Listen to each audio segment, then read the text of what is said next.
June 1999. The Kargil War had entered a critical phase. India had discovered the intrusions. Operation Vijay was underway. But there was a problem. The enemy occupied the high ground. Every attack meant climbing near vertical mountains under enemy fire. The first major objective was a mountain called Tololing. If Tololing could not be captured, the entire campaign could stall. What followed would become one of the most difficult battles of the war. Tololing was not the highest peak in Kargil, but it was one of the most important. The mountain overlooked National Highway 1A, India's vital supply route connecting Srinagar and Leh.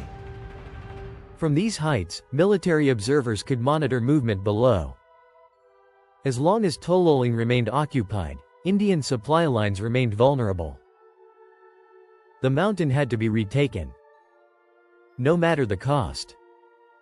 Indian troops launched repeated attacks. But mountain warfare is unlike any other form of combat. The attackers had to climb steep rocky slopes. There was little cover. The defenders enjoyed a commanding view. Machine guns and artillery fire swept the approaches. Several assaults failed. Casualties mounted. The battle became a test of endurance and determination. Yet the attacks continued. Night after night, troops climbed the mountain. The altitude made every step exhausting. Oxygen levels were low. Temperatures were freezing. The soldiers carried weapons, ammunition, and supplies up impossible slopes. Finally, after intense fighting in June 1999, Indian forces secured Tololing. The victory was a major breakthrough. For the first time in the war, momentum began to shift.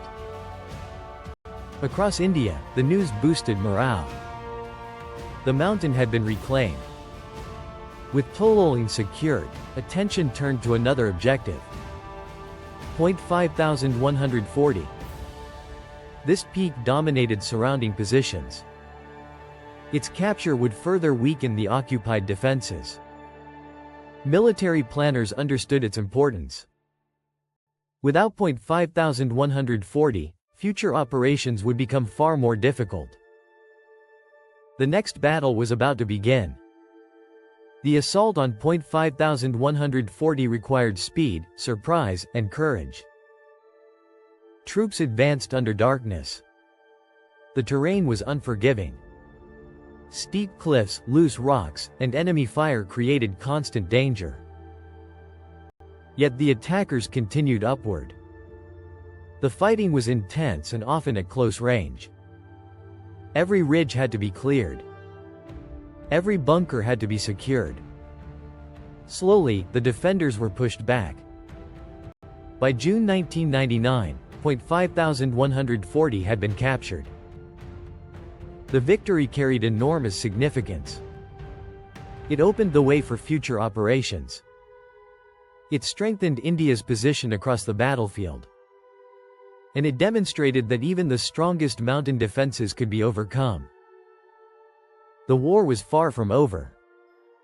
But the initiative was now changing hands. Military historians often describe Tololing and Point 5140 as the turning point of the Kargil War. Before these victories, uncertainty dominated the battlefield. After them, confidence grew. The recapture of these peaks created momentum. And momentum in war can be as important as numbers or weapons. The road to Tiger Hill was now opening. And Tiger Hill would soon become the most famous battle of the entire conflict. Tololing was captured. Point 5140 had fallen. But one objective still towered above the battlefield. Tiger Hill. A mountain that would become a symbol of the war itself. In the next episode, we tell the story of the battle that captured the world's attention. The battle for Tiger Hill. The battle that became legend. Subscribe to OBOHITO and join us for episode 4. Tiger Hill. The battle that became legend.